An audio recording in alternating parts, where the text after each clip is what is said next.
Hello everybody, welcome to this first webinar. I'll be moderating the session.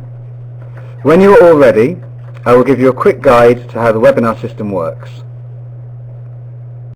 On the left hand side you have the video conference, which you can see us all, where you'll be able to see the speakers, and on the left hand side lower down you have the list of participants. In the center of the screen is the display area, where you will see the experts' presentations as they were ongoing. Clicking your name on the left-hand side will allow you to raise your hand if you have a question, to agree or to disagree, and so on. At the bottom on the right-hand side is the chat box where you can chat or enter your expert questions. We encourage you to send us your questions right from the start.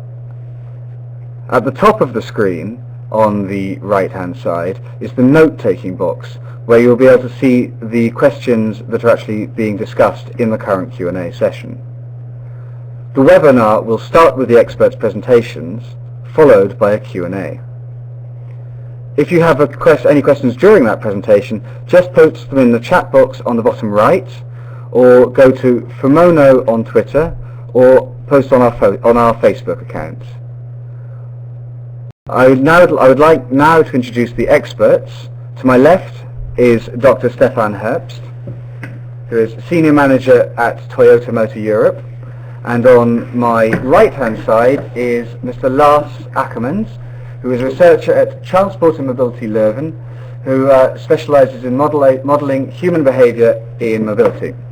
Together they will explore how urban mobility has developed, how it is today, and how they expect it to evolve in the future. I will now hand you over to Lars and Stephan, please.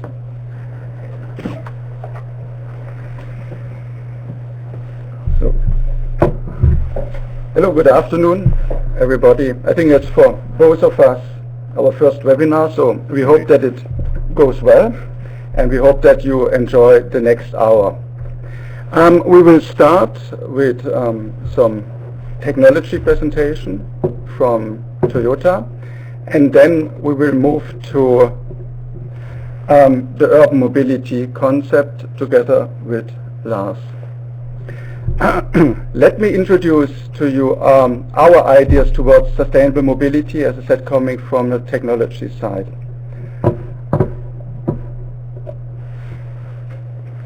The challenge we are facing in transport sector are threefold. Of course, there's global warming issue, and today about 24% of global CO2 emissions comes from transport sector. There is energy security. Today about 98% of transport is depending 98% on fossil fuels. And of course we have, so no presentation changed. Okay. The air quality issue, as many cities in Europe face issues with air quality. So how do we address these three challenges, and how can we bring technology to solve that issue? Looking into the fossil fuels, the primary energy issues, we will see in future a much wider diversity of energy sources. As I said, today 98% comes from fossil fuels, but and this already started, we will soon see electrification. We will use biofuels more, and also hydrogen. But how do we come up with the ideal technology, looking at this wide spectrum of available technologies? This slide helps us to understand why we came up with a strategy, which I will present in a second. This slide is a little bit technical, but it shows on the x-axis the energy density by volume, and on the y-axis the energy density by weight. What you can see in and I try now to put the red dot, I hope that it works.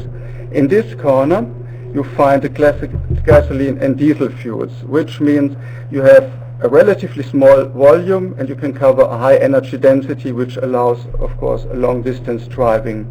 While current battery technology, including lithium-ion batteries, are not yet sufficient, are not on the same level when it comes to energy density. What does this mean for our technology? Given this energy density, we have defined this powertrain map. We believe that for the short term, for the city, for the urban area, short-term driving, electromobility is an option, like electric vehicles, but also other devices like Winglet, which I will present later. For the mid-distance, to combine the short distance, mid-distance and long-distance drive, we strongly believe that hybrid, plug-in hybrid is the right solutions, and for long-distance drive we are looking into fuel cells. Now briefly on our Toyota Hybrid Synergy Drive. So far we sold over 3.5 million gasoline hybrids globally, about 10% of that in Europe. These vehicles, we could realize a CO2 reduction globally of about 19 million tons less CO2 compared with a conventional gasoline-powered vehicle. We expand also in Europe our hybrid fleet. So far we have Prius, we have the Yaris hybrid, and this year we will introduce Yaris hybrid, and of course we have a wide range of Lexus cars as well. The next logical steps for us is to move into plug-in hybrid vehicles. What is a plug-in hybrid vehicle?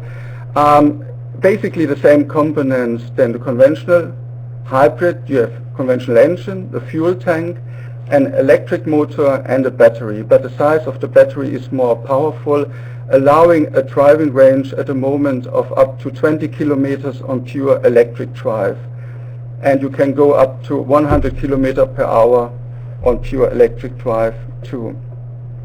Now by introducing electromobility, we had the feeling we need to understand how our consumers, our customers are using actually the car in order to define the best size of the battery, and then to come up of course with a best offer to our customers as well.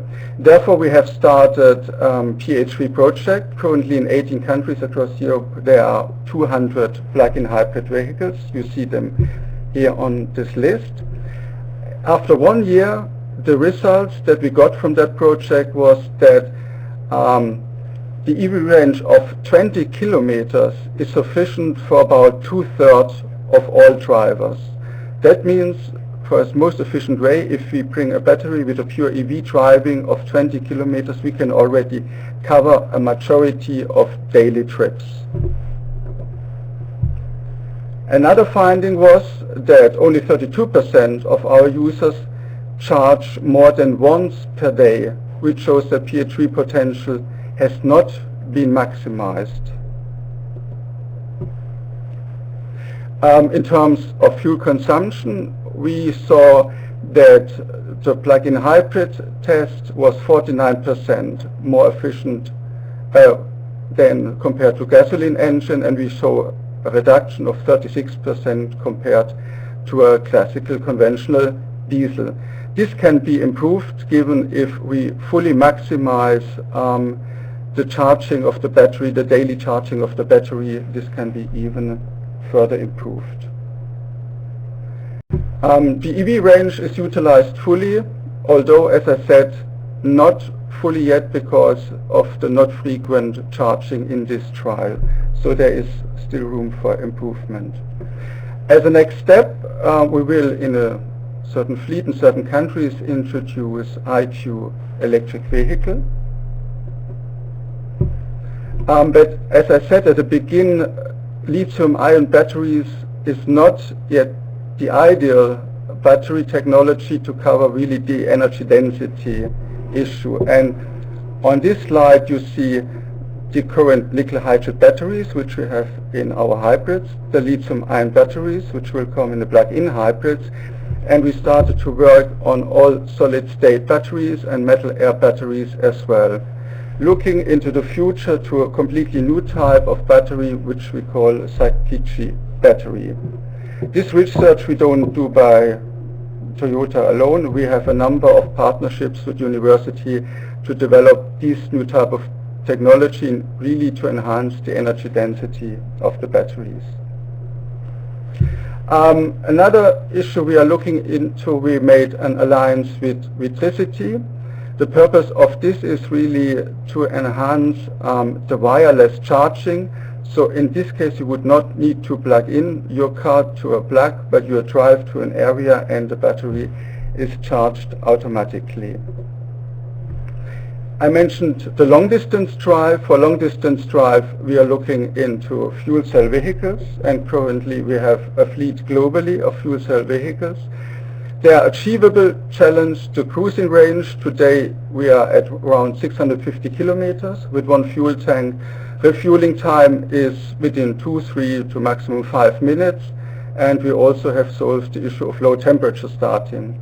What we are now looking into is really into the cost reduction, into reduction of size and weight of the fuel cell system, and to improve the durability of the fuel cell stack. Of course, we also need to look into the issues of infrastructure setup. But we are confident that we can introduce a fuel cell vehicle also in Europe in 2015. So all the new technologies I presented have their challenges, be it the energy density, the battery, the infrastructure. Also for battery we need to set up infrastructure, and of course, be it electricity or hydrogen, ultimately it needs to come from a clean energy source, and it needs to be financed as well. Now we come to mobility and urbanization. On this slide you can see that in about 2020, 80% approximately of European population will live in large urban areas. We divided them into rural areas, so with inhabitants less than 20,000 inhabitants, then SMESTO, small and medium-sized towns between 20 and 100,000 inhabitants, and then we have the large cities, the mega cities, beyond 2.5 million inhabitants. The urbanized trend at this moment in Europe goes clearly towards the SMESTOs, the small and medium-sized towns, of which, and you can see here the model split, that of course in big cities, in mega cities, public transport is usually well equipped, available, easy to access. 43% people use cars in big areas, but if we move to smaller or even to rural areas, the utilization of the vehicle increases. So we believe there will be a future for cars in cities and outside of the cities. We have developed, based on this Toyota's urban mobility vision, because we focus on technology on the vehicles itself, but as a next step we need to find the link between individual mobility, between the car and the public transport. And briefly starting at this area, we need to implement ITS solution to reflect the actual traffic situation. I will bring a brief example later on. We need to make sure that, and that's actually not Toyota's task, but therefore we need to work together with city planners, there's a smooth transit between cars and public transport, that public transport is speedy and accessible. Should not forget the logistics aspect in cities, which becomes more and more important. Rush hour free comfortable traveling is quite important as well, and I don't know, Lars, maybe you touch on this later on as well. The easy transfer points, so we don't have the time, I will not go into all of these areas, but we started to look into all these areas, try to identify partner and research organizations to understand better the needs and requirements of our customers in these areas, and to link the car with these services. I mentioned ITS, the Intelligent Transport Service, which we use, of course, to make traffic flow more smoothly, which we can use to find parking spots in cities. But there's another element which I want to show on this slide. This shows a part of Japan from last year. Actually, that comes from many navigation systems showing roads where you can drive, that is free, and roads that is blocked. So blue indicates the streets where people can drive. If it's not blue, it's blocked. And you can see this area, that's exactly the area on 11th of March last year where the big Great East Japan earthquake happened.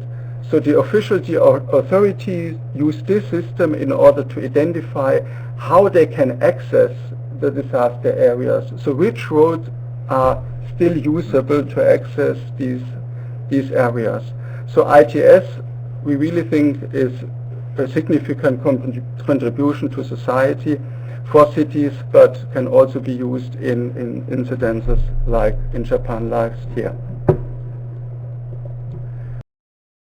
Coming back to urban mobility, this shows a classical route. One wants to go from A to B. For example, living outside the city, one can take the car to a park and ride system, and ideally in future, for example, via your mobile phone, reserve a parking spot, buy your public transport ticket, go with the public transport to the station within the city, but then still the question is, how do you cover the last mile mobility from the station to home or to your working place? We have developed, which is under development, a device which we call Winglet, that you can see on here. Winglet weighs about 12 kilograms. You can fold it, you can take it with you in the metro or in the tram, and if you arrive at the station, you can cover the last mile mobility with this device. So we are working on this from a technology side, but we also need to work on this on legislation side, because, for example, and Lars, you know that better than me, in Belgium currently we cannot use, or we can use this device, but we would need a driver license and a helmet. So there are certain restrictions. There are certain restrictions to use such a device. That's always a problem with new devices, obviously. They kind of run well ahead of the current legislation. But well, it's up to the partners from politicians and etc. to well, be up to the task and move ahead of the move ahead with the times also. Yeah. And obviously a system like a Winglet that aims at improving the last mile is it's a fair concept that could help people and improve their mobility and accessibility in general. But that's a good example where really, as a company, we need to work together closely with institutes and governments to make future mobility solutions happen.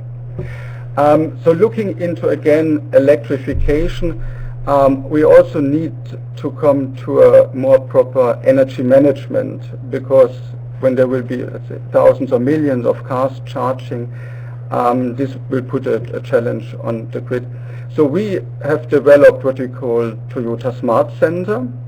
The Smart Sensor gathers data from vehicles, but also from house equipment, electric supply info, weather information, and is calculating the optimum energy that is used in order then to feed back to the car or to the house or to the smartphone.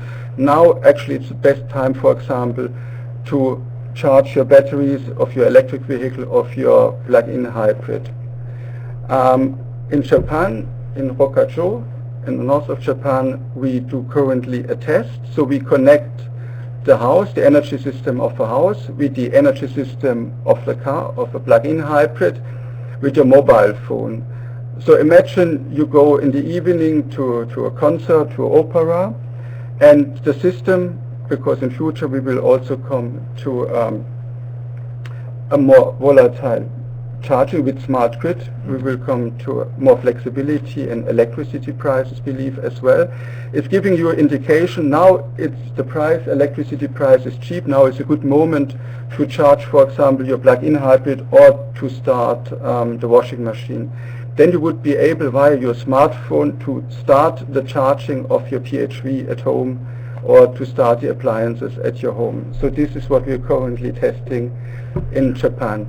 In Europe, we have projects in France where currently 150 square meter of photovoltaic panels are installed. Here we study the link between, let's say, houses, or in this case solar panels, and how that can be used to charge the vehicles. and the 10 PHVs that we have in this area, we can cover about 135,000 kilometers a year using the installed solar capacity. Now I come to the end of my presentation. I tried to make you understand why we came up with a strategy, why we think that electric driving is suitable for short distance, hybrid, plug-in hybrid for mid-distance drive, and for long-distance drive we think that hydrogen and fuel cell vehicles will have a future. And finally, this is an image how we image the future of a city. There's no congestion, proper communication, different mobility devices according to the needs of the people. And now I will hand over to Lars to look into more issues of city mobility. And after that, we are happy to answer your questions. Thank you very much. Okay, thank you, Stephan. First of all, really very nice presentation, and it's always nice to see that a motor company such as Toyota takes quite a lot of responsibility in investing in the future and looking for new and alternative technologies that will help eventually society. Then to move to my presentation. Well, I come from a slightly different background as Stephan. I don't have that many nice pictures. Probably it's usual for researchers to have more dry presentations, but I will try not to bore you too much with numbers. Presentation is structured around three questions. As indicated by Stephan, we are currently faced with the question of what the future of cities is, and especially what the future of mobility in cities is. By asking that question, we automatically almost have to ask a second question, being, well, what influences mobility in cities? What factors can be identified, and how may we influence them, or perhaps we don't need to influence them. Perhaps we can, well, manipulate technologies or infrastructure to use them to the best. And as a result of that, there's a third logical question being, what strategies can one take? Where I would like to present one particular strategy to the audience as an example of what may happen in the future. First of all, I'd like to invite you to take a good look at the typical city in Belgium, city of Brussels, as you may recognize. It's been a city that has had quite an evolution. Here you see a couple of figures for the UN predictions of city growth in general, and they're quite clear. We expect significant growth by 2025, 2050 of the number of people that will be living inside of city or built-up areas. This growth, well, it typically is presented in two ways, either in width or in depth. In width meaning the surface area of the cities increases, in depth meaning population density increases. What's the cause for this kind of this type of increase? Well, there's quite a lot of reasons that can be identified. I would like to focus mostly on a couple of demographic reasons, being rural flight and urban growth, people simply abandoning the rural areas because of possible economic influences such as, well, the opportunities are simply larger, bigger, better within a city area to have a nice life, to live in comfort. As well as diversity. There's a major increase in the diversity opportunities as you move towards a more built-up area, a denser area, and obviously as a result of that, marketplace competition increases. However, that's a very positive view. Right now we already experience that some cities are actually on a decline. Some cities are suffering from negative growth, where there's a population reduction, a general decline in prosperity.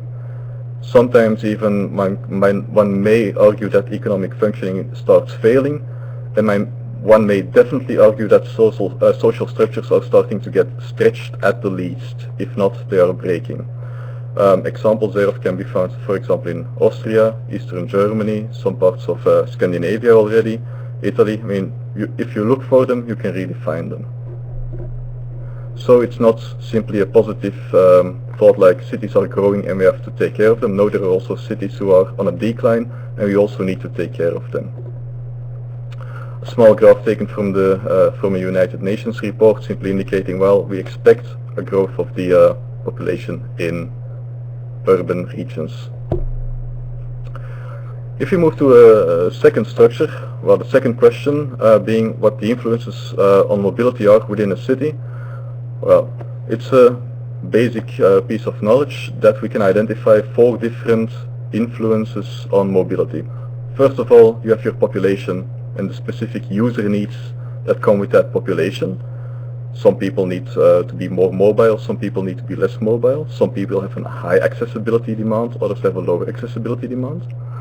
Obviously, you have the vehicles and modes within cities that are present or not themselves. Like Stephan showed, larger cities usually have a very well expanded public transport network, and smaller cities or rural regions even have a less evolved public transport network. So that's something to keep in mind. Obviously, there's also the infrastructure that you're starting with.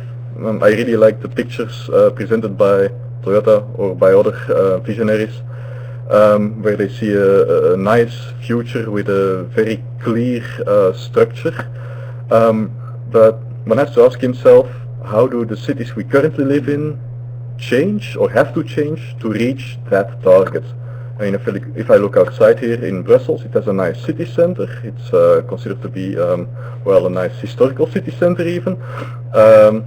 It's not going to change that easily. But even in the outskirts, there's a certain structure that is already there. And how are we going to adapt to it, change it, or, well, use it? On top of those 3 elements, there's a clear structured legislation. Wherever people are mobile, at least in Europe, states, there's a legislation that dictates how people should be mobile, either in terms of a very specific traffic law legislation or in terms of legislation put into place to guarantee that there's a basic mobility that's being provided by public transport, for example. Those all interact and definitely influence mobility. On the right hand side, simply to keep in mind, we are living in a specific time now, the present, but keep in mind the past. The situation in the past does have an influence on our current situation. Legislations, infrastructure, population, density, vehicle types, it all has an influence. And we have to figure out how we are going to move into the future with it. So let's focus on population and user needs. A couple of, easy characteristics can be identified that influence mobility or the accessibility need within a city. First of all, a city is not composed solely of residents. You also have quite a lot of commuters who come from outside of the city and need to be inside of the city for work or whatever. Secondly, and from a psychological point of view it's very important, you have age differences. Think for example about, young people who are growing up and how they traditionally live with mobility. It's easy. If they're young toddlers, their mobility situation is rather limited. They crawl around and perhaps learn how to walk, but they are very limited in where they are mobile. So they evolve a little bit, they become more mobile, they become, fully grown, but not fully grown as a person obviously, pedestrians. And their range kind of expands a little bit. Then they reach the age of 12, 13, 14 years, they start to become more mobile by using bikes, e-bikes, mopeds. Eventually they are allowed to privately or without the guide of an adult use public transport. And then all of a sudden they reach the age of 16, 17, 18 years and they have the big goal that was presented by them. You may or may not get to own a private car, but at least you will learn how to drive. I mean, that's a very common structure. That common structure is so ground in that you may almost expect that young people expect to someday own a private car. And that's a very traditional view. So one of the challenges for the future will definitely be how to break that traditional view.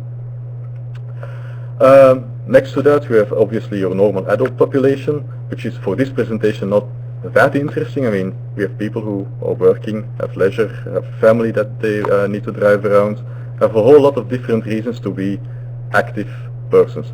But obviously, your activity does not really diminish, or doesn't need to diminish when you become elderly, or even if by some incident you become a disabled person. You want to remain mobile, or at least you want to have access to a good quality of life. And that's also a very specific question, where a city environment offers a lot of opportunities. Next to that, obviously, you also have an economic potential, which are basically two simple questions. How much do you want to spend on mobility? If you're looking at new technologies, they will be in the beginning a little bit more expensive. Who are going to be the first people to pick up on the technology? Or perhaps there's a society that wants to take a little bit of the burden and invest in a technology and make it as cheap as the current technologies. That's the first question. And the second question is, how much time do you really want to or need to invest in mobility?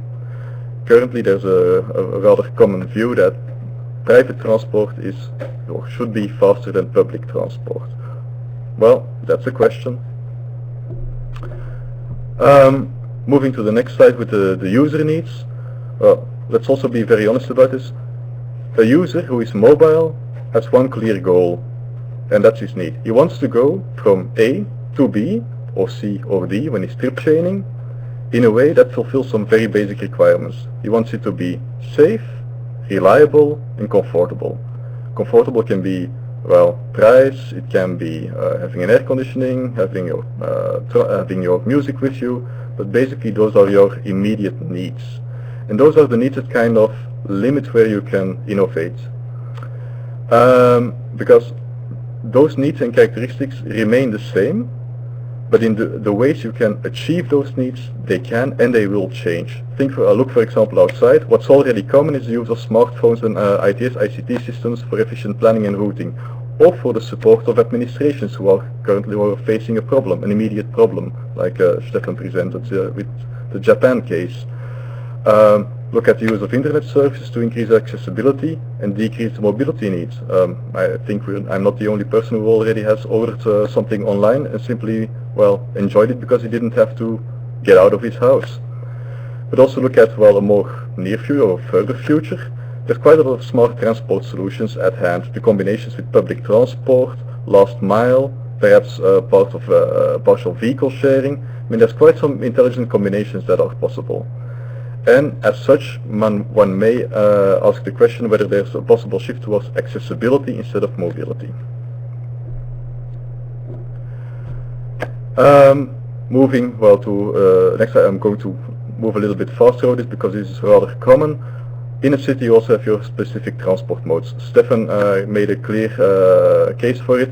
You have, well, public transport, you have your private motorized vehicles, moped, motorcycle, car, and you have your slow mode, pedestrian and bike.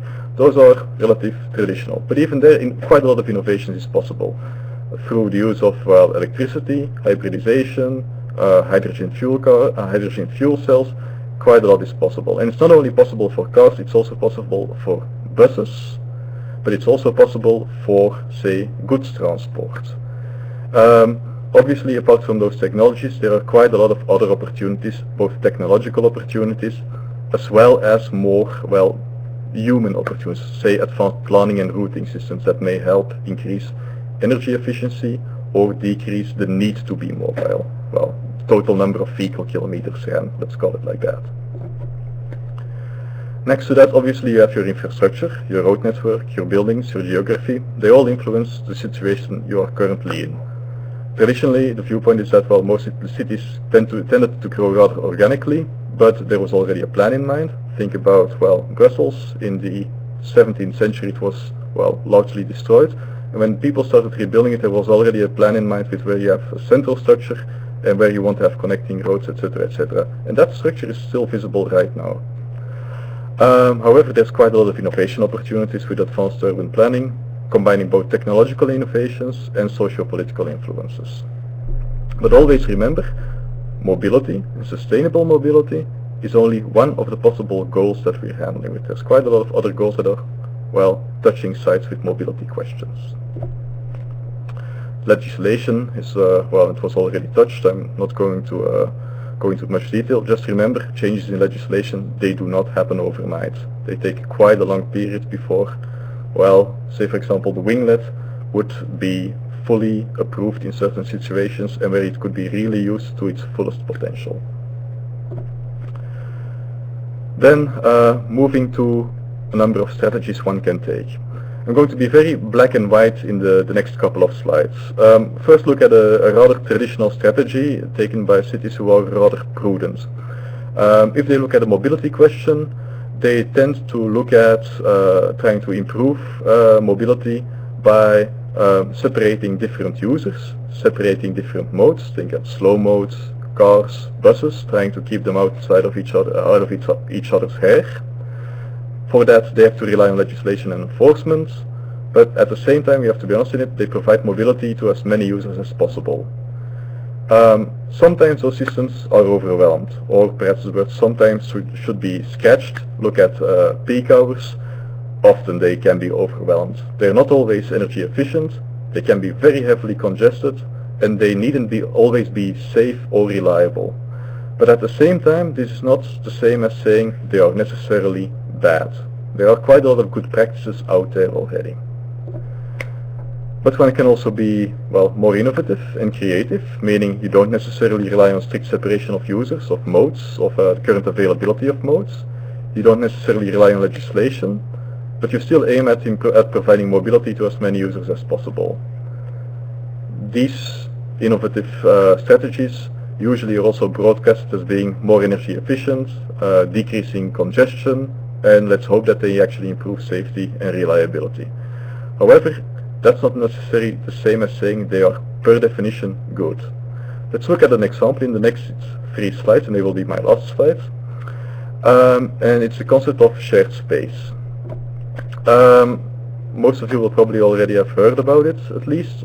Shared space as such is a concept. It's a space where no specific areas are reserved for the different travel modes. No specific real guiding infrastructure, no hard infrastructure separates the different modes. And well, there's not a very explicit mentioning or referral to legislation, especially right-of-way legislation. And as such, it aims to integrate all mobility activities with other activities, such as shopping, work, leisure, etc., etc. Here's a small picture. It's an example from, I think it was in Germany, where you have on the left side an old road or an old crossroad, and on the right side it has been adjusted to be a shared space. As you can see immediately, well, the bicycle lane, it's completely gone. The traffic lights, which are clear indications of a right-of-way situation, I mean, if it's green you have right-of-way, if it's red you have to stop, they are gone. A pedestrian area, well, you can't see it very good, but it's the border, it's also gone. And in essence, pedestrians, bicycles, mopeds, bikes, motorcycles, cars, whatever they can run rather freely as long as they do not, well, cause harm to each other.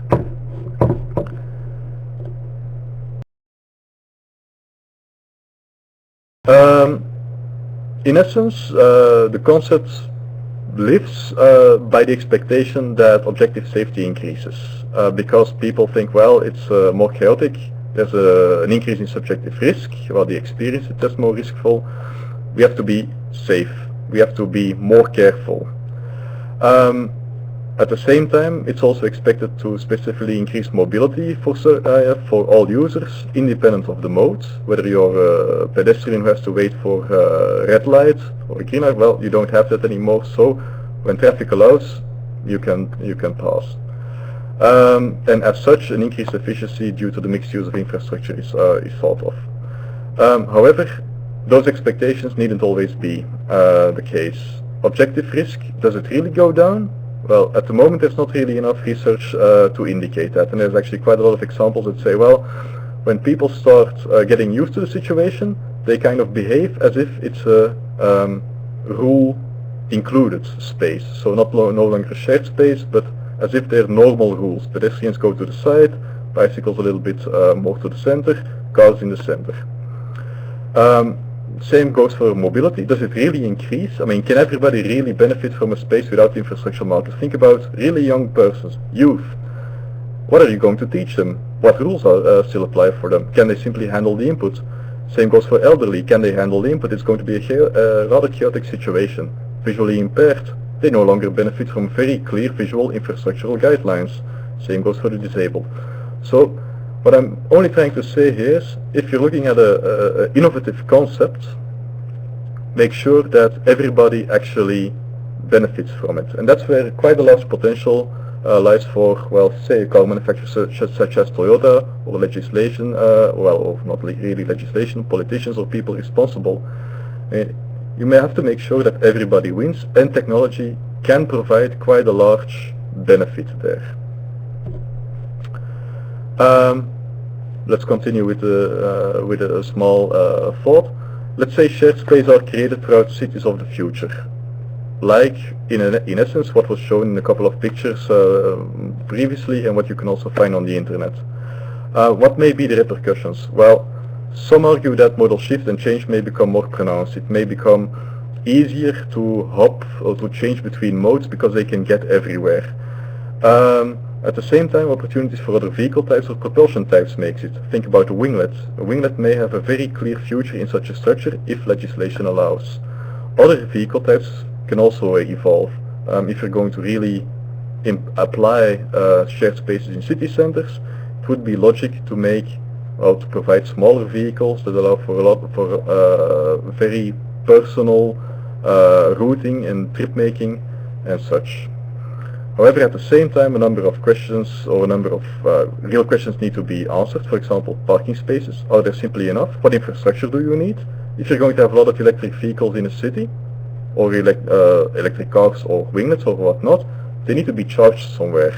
Where are they going to do that? And who's going to pay for it? That's also an important question, obviously. Then you may even go further and simply say, well, let's avoid traditional traffic altogether. So traditionally fueled cars, larger cars, and really keep a small, nimble space.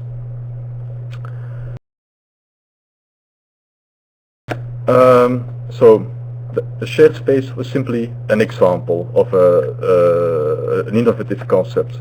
Does a shared space fulfill all the user needs within a city? Well, most likely not, or even definitely not. It's only a good opportunity within a city center, etc. But that's not important. It's not necessary to be a good solution everywhere. Depending on user needs, infrastructure, available transport modes, etc., quite a lot of different solutions may actually be found that help reaching the required level of mobility, accessibility, while reaching emission targets at the same time. Think about other infrastructural changes, as presented by Stephan, vehicle technology changes, model shift, etc. I simply wanted to present you this small presentation to kind of let you think about innovation, innovative concepts, and that although they can be presented as a very nice future, quite a lot of work still needs to be done before we can really reach them and, well, actually prosper in them. I thank you for your attention, and if you have questions, well, I guess the floor is open, or the internet is open, and well, you can also contact us. Okay, I see we have a couple of questions from the first presentation.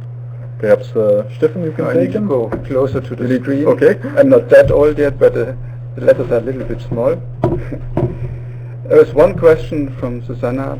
So how much less CO2? I think that refers to the slide that I presented on hybrid, and it was 19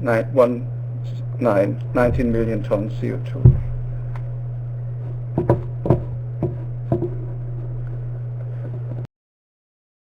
Also, see, we have a remark over Twitter. Urban life is evolving. We are breaking free from the car culture to use public transport. What place for the bus and for bus mobility? Well, obviously, there is indeed some cultural change going on, both from young people. We have to have some, well, perhaps educational, extra education for them to make clear that cars are not the only solution. But indeed, there's also car sharing projects, intermodal route planning that's going on, and bus as such definitely has a a realistic position, a viable position also in it.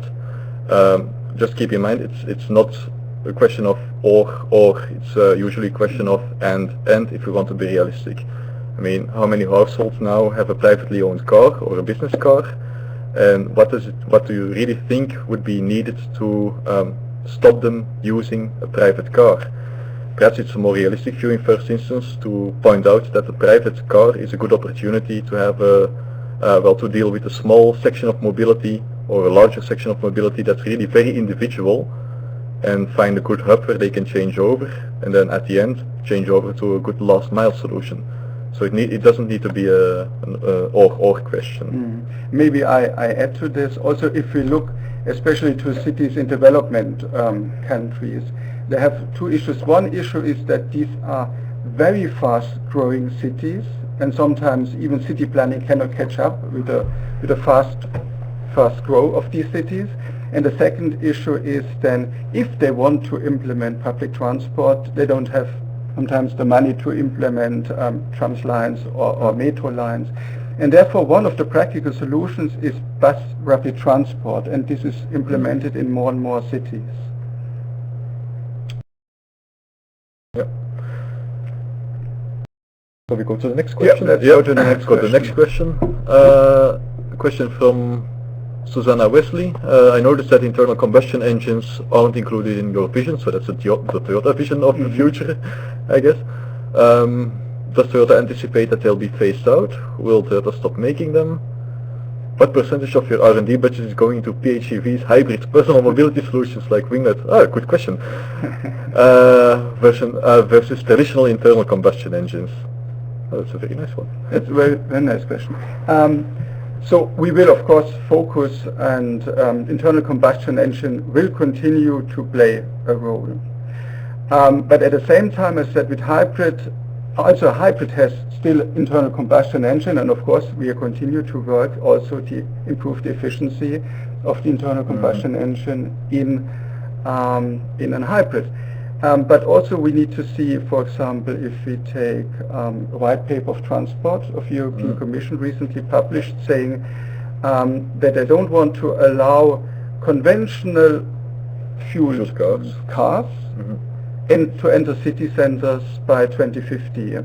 So this is a clear direction of the European Commission. We need to see if that can be achieved or not, because as I said at the beginning, to look into cities is only one aspect of mobility. We also have the long distance drive, and we will have, I think, fossil fuels for quite a while in future.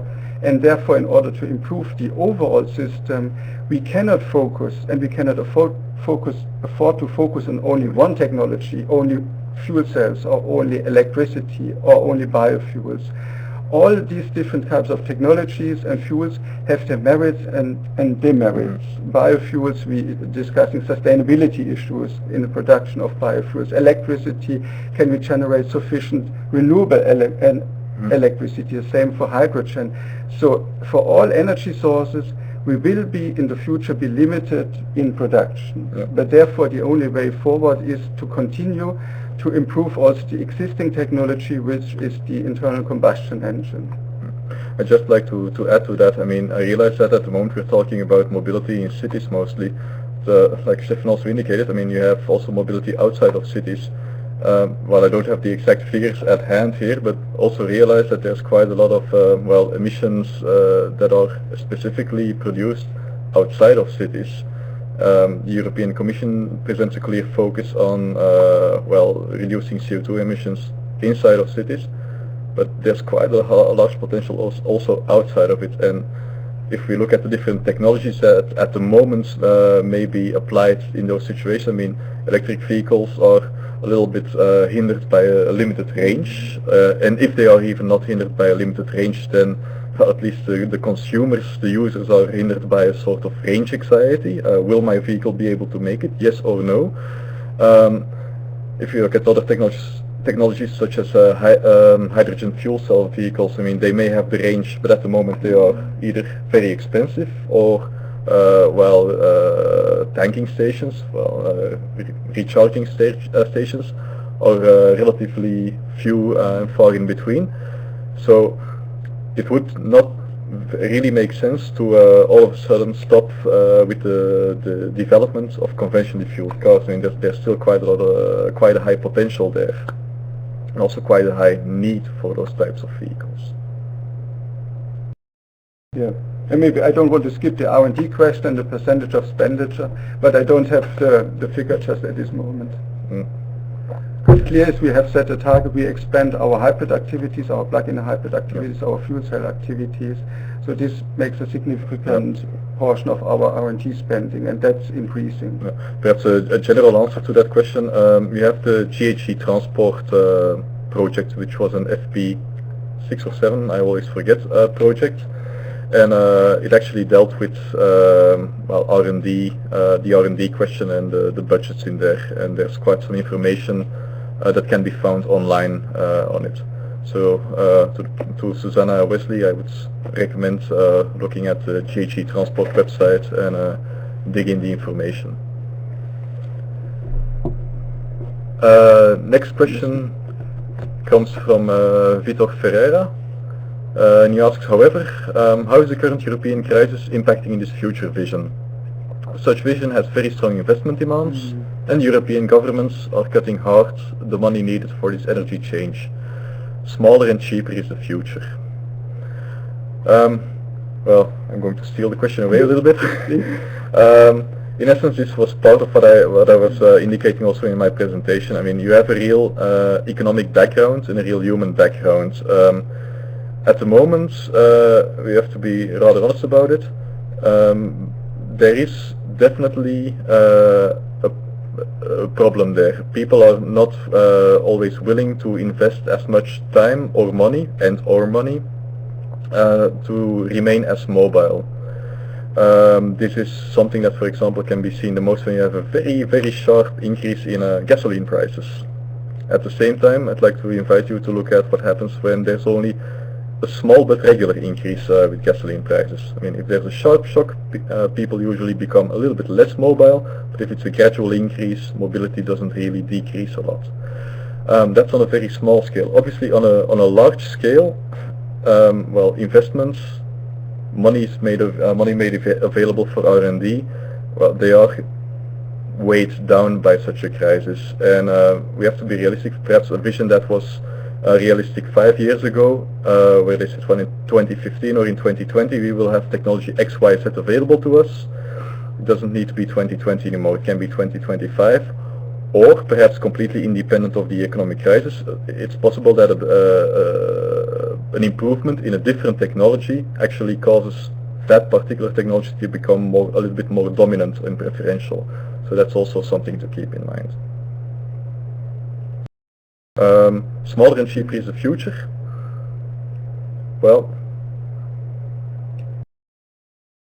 I would say more efficient. More efficient is the future. Is the future. Yeah, and with increase in efficiency, chances are you will have, well, a lower overall cost if you look at a 5 or 6 year budget. But I doubt that the largest group of people will really look at their budget and say, well, I'm going to add everything I've spent in the past 5 or 6 years and make my most efficient choice based on that. And that's human behavior. You really need a sharp shock to make people think like that. And also when it comes to infrastructure investments, for example, if we look how electricity grid was set up in the past. And first companies or big operators, they invested because they said, we need electricity, we need power. They paid actually for the setup of the network. And we assume this will be similar, for example, for the hydrogen network. So it will be first a kind of fleet, or long distance fleet operator demanding this, and then we will spread it out. Yeah, well, that's the history we learned, at least from how electricity grid was set up. And of course you cannot implement this at once. It takes, and especially in the infrastructure area, it takes decades to set it up. It's not something that changes overnight, definitely not. If you move to the next question from Susan Weichelt. Is it not already visible that more and more young people are not that interested in owning their own car or even acquiring a driving license? Owning the newest electronic gadget is much more interesting. Well, it's an argument that can definitely be made. I personally would not say that it's already that visible. Quite a lot of car companies, car manufacturers, actively aim at the younger public, especially by providing smaller, more expensive cars, often with some cosmetics added or some very nice gadgets included that actually attract them. So indeed, it's an electronic gadget that makes it even more interesting then.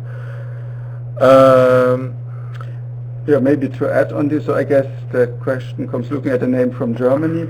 What we see in our research, that this seems to be especially a trend, and that is true, is strong in Germany, that young generation, and that's stronger than, for example, in UK or in France, is less interested in owning or buying a car. Okay. That's one trend, and another trend that we see, but we have not analyzed in depth yet why this is especially in Germany. Another trend what we see, but it's also in Germany specifically, that while young men between the age of 20 and 29 drive less, own less a car, but actually women drive more.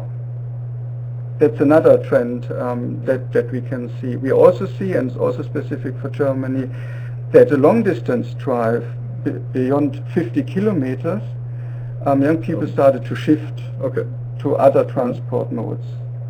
Yep. And that despite that there is no speed limit usually, that motorways are not so congested. So it's an interesting trend which we definitely follow. Yeah. Well, on the latter, that's definitely something that can be applauded, that there's a more, or perhaps a more profound thought process going on for with younger people. On the first one, with a small decrease in Germany and not so much in France, definitely not in Belgium or the UK. Perhaps there's the cost of a driver's license that comes into mind there. If I remember correctly, a driver's license in Germany costs around 3,500–4,000 euros, something like that, to get. It was cheaper when I made it, but yeah, well, a long time ago. But at least if I recall correctly, well, Germany is among the highest prices for getting a driver's license, and even then, when you have it, you're very well. It's only a temporary, well, more or less probation driver's license for the first 2 or 3 years. You're checked very heavily, and if you lose it, it's 3,000–4,000 euros that you're going to spend again. So it may be that there's a very strong economic well, barrier there to get your first car.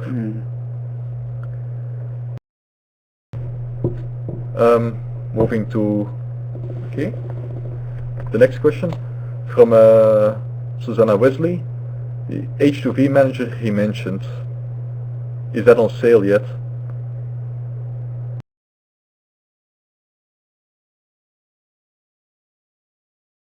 What is it? That's the hydrogen fuel cell vehicle, I guess.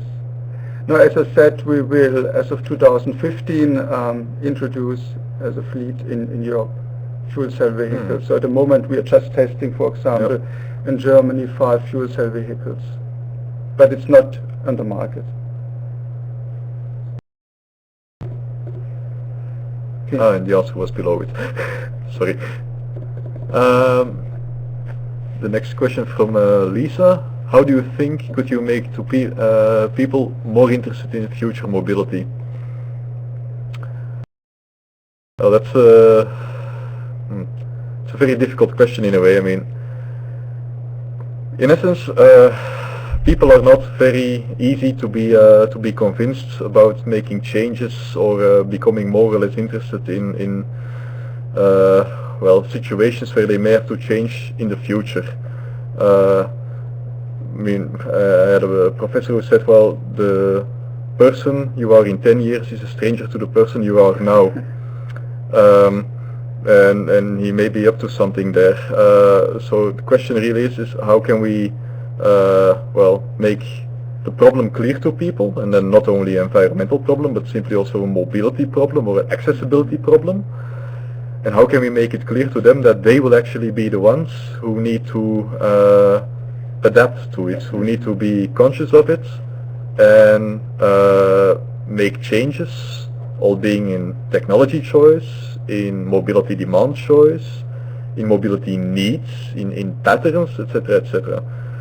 And well, I think it would be very difficult to really give an answer on that. There's quite a lot of projects going on, and I'm sure in all EU or in most EU member states there's quite a lot of projects going on from both administrations, as from insurance companies, as from car manufacturers, as from health organizations, as from almost everybody who is involved in daily life actually, to well, look for a solution there. But I can't really say what would be the silver bullet to make people more interested in future mobility.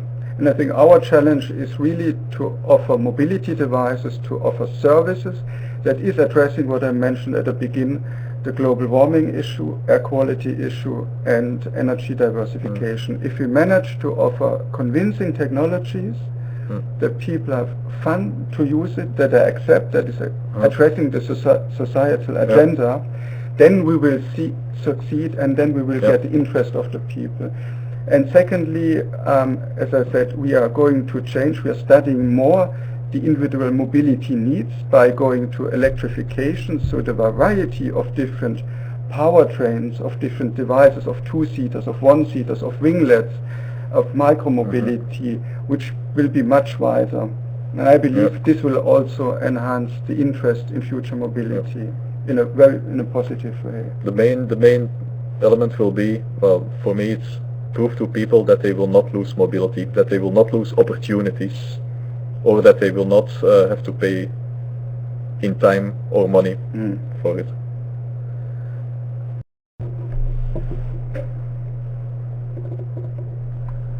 We move to the next question from Andy. In how many times we can reach the real using of the infrastructure presented by Stephan? That I cannot really catch. I'm afraid that I also do not really understand the question. Andy, can you perhaps clarify? Then we take the next question. We'll go to the next question from Esther.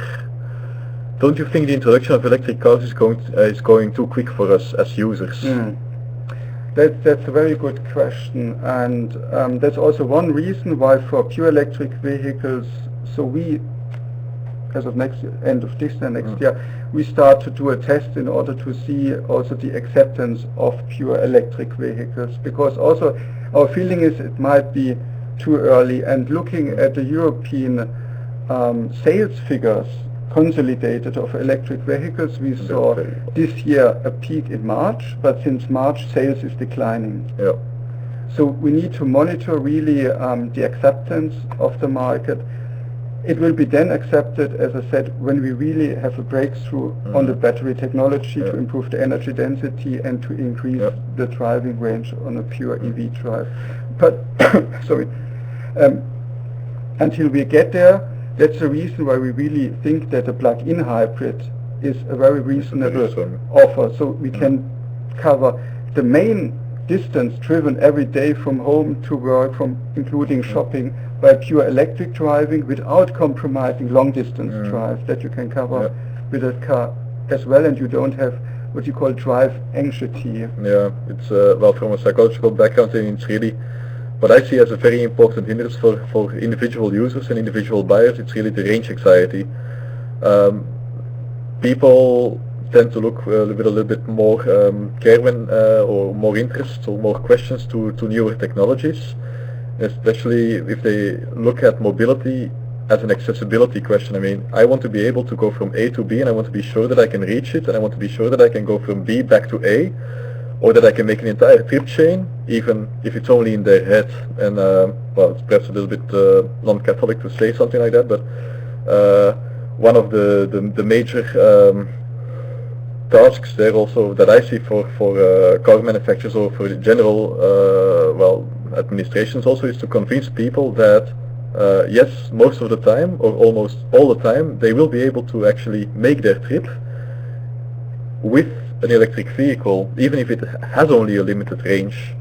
I mean, Stephan presented it also. There was quite a large percentage of the trips made with plug-in hybrid vehicles that actually only took 20 kilometers at most. Yeah, so 65%. So 65% two-thirds of the time. Then if we look a little bit further and ask ourselves, okay, are these trips made in succession, or are they limited to one day? I mean, how many times does it really happen that a person takes a 20 kilometer trip and then a 40 kilometer trip and then a 30 kilometer trip, and that he really would be encountering issues with an electric vehicle with, say, for example, a 40 kilometer range? But obviously that's a very big problem for end users, for people who might be interested in the vehicle, but they only have to be afraid of one such event and it would draw them out of the buying public for an EV. Obviously this can also become, we're now talking about the purchase of a vehicle as such, but you can also consider the purchase of a service perhaps, and not so much look at mobility, at vehicle ownership, but at mobility ownership.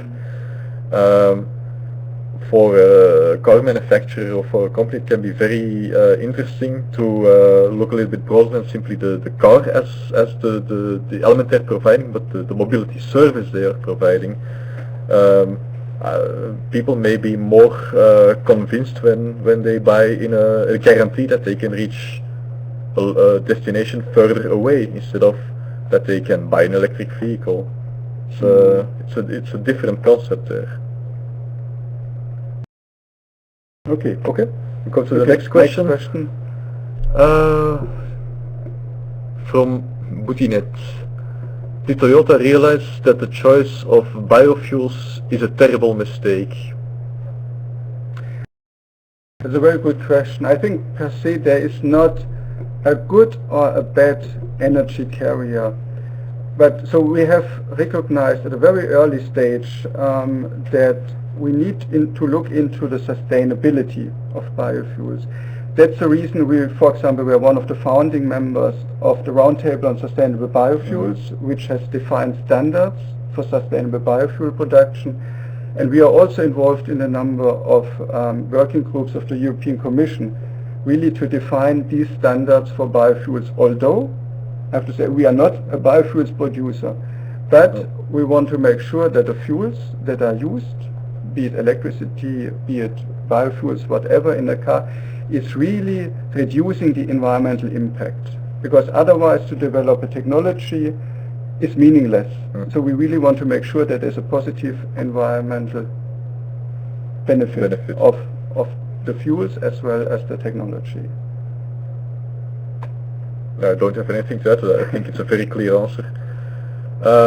Moving to the next question from Andy. What type of strategy can government or company can shortly take to influence change the individual mobility idea, analyzed by me?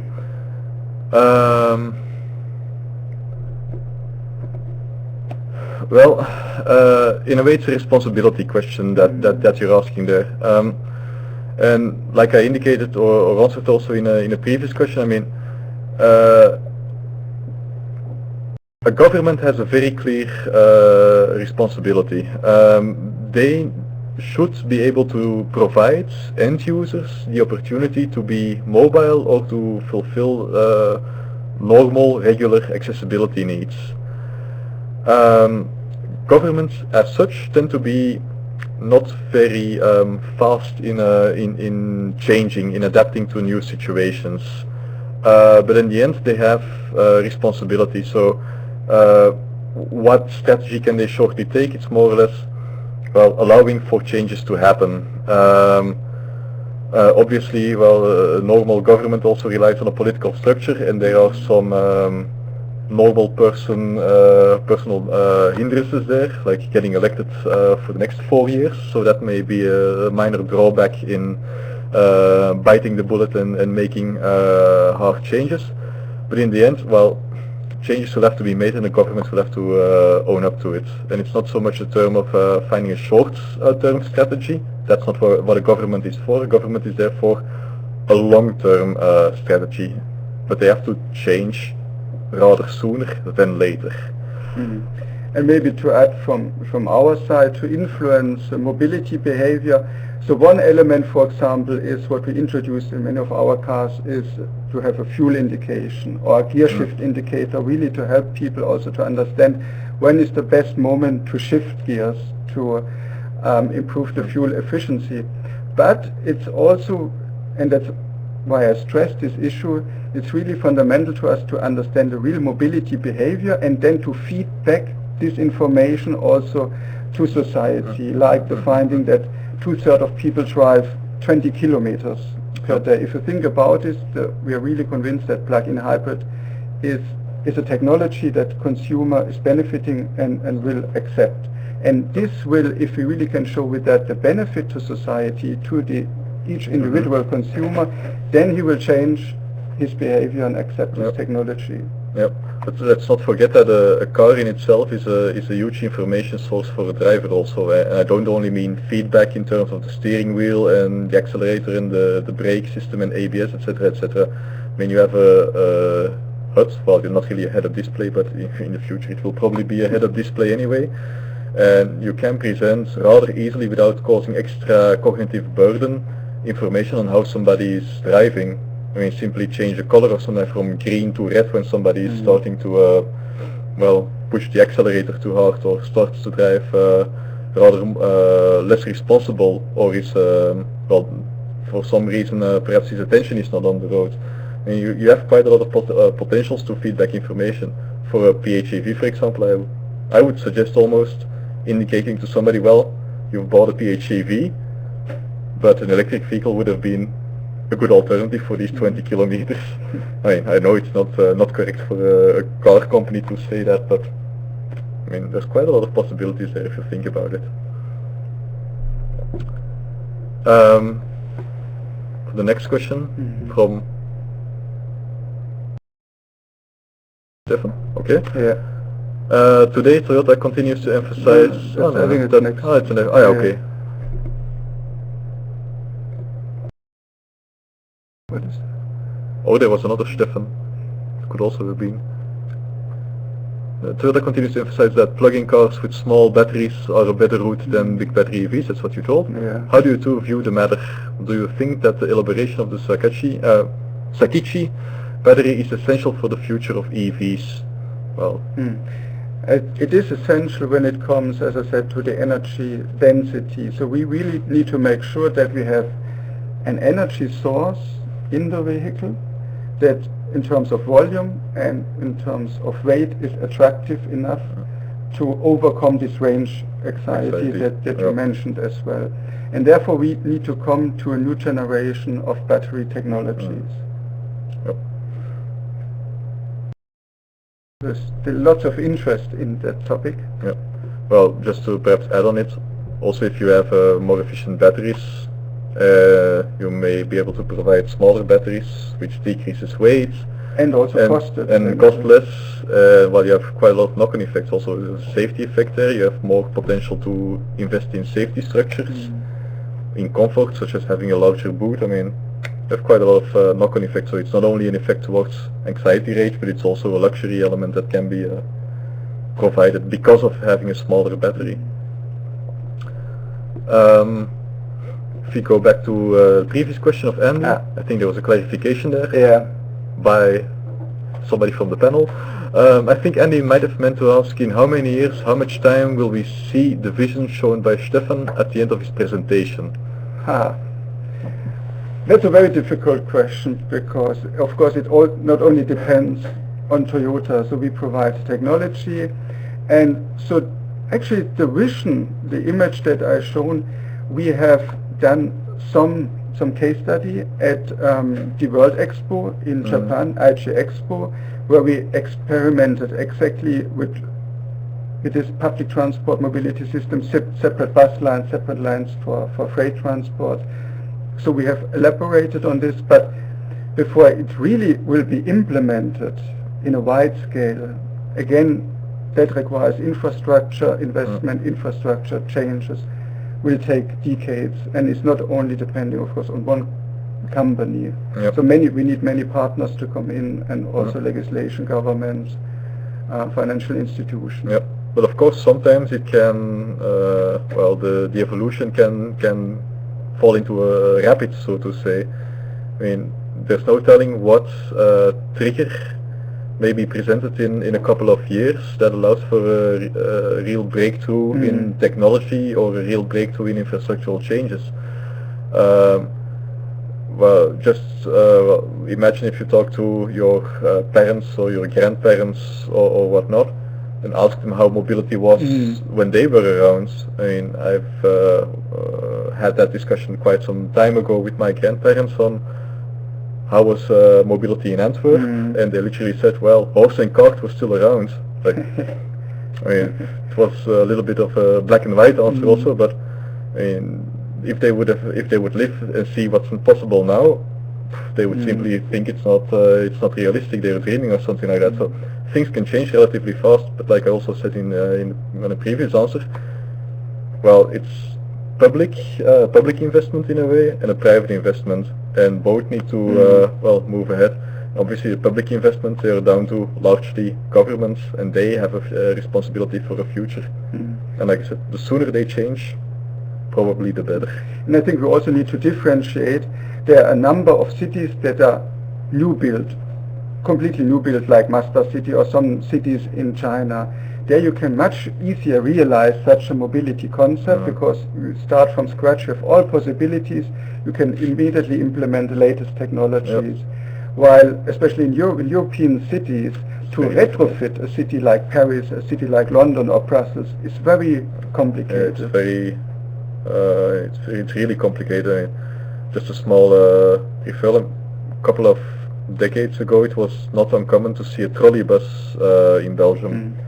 Nowadays, I think there's only one city left where they can be seen.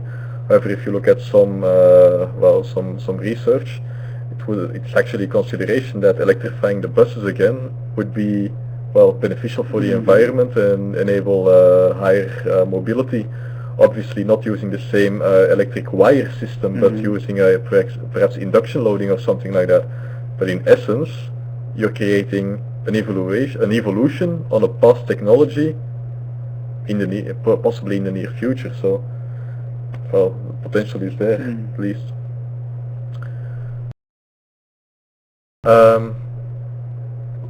The update from Andy. I would specify about my unanswered first question. Okay. Infrastructure presented by Herbst are the real daily using of INES and CAA recharging project and winglet I-series electric vehicles.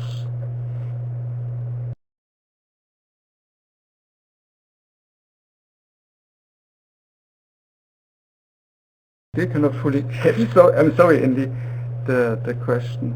But as I said, so the two tests that we do in France with INES and CAA is a trial, really to test the potential of photovoltaic and the charging potential for PHEVs.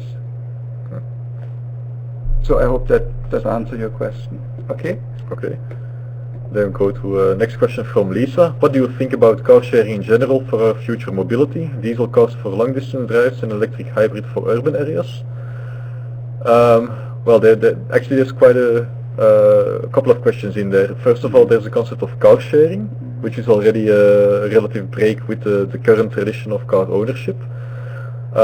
Yes, more initiatives are actually popping up all the time where you have a car sharing scheme or a car loaning scheme, and there's definitely potential there. And especially if you can be able to combine current technologies for long distance drives with more recent technologies or future technologies on electrification, hybridization for urban areas, there's quite a benefit there. However, it's very important to realize that you really need a change in the way that people look at mobility and how they experience mobility also perhaps.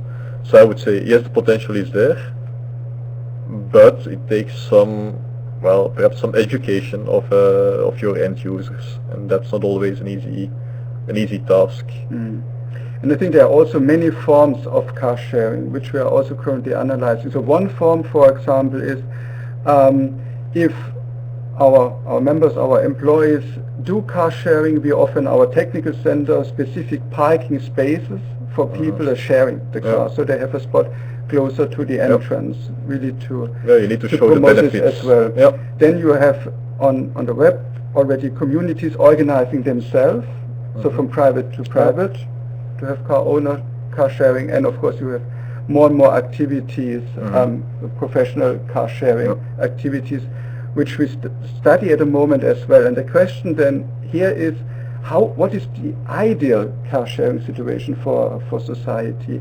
Is it a system where you take a car and you can leave it anywhere in a city, which in turn means it is competition to public transport?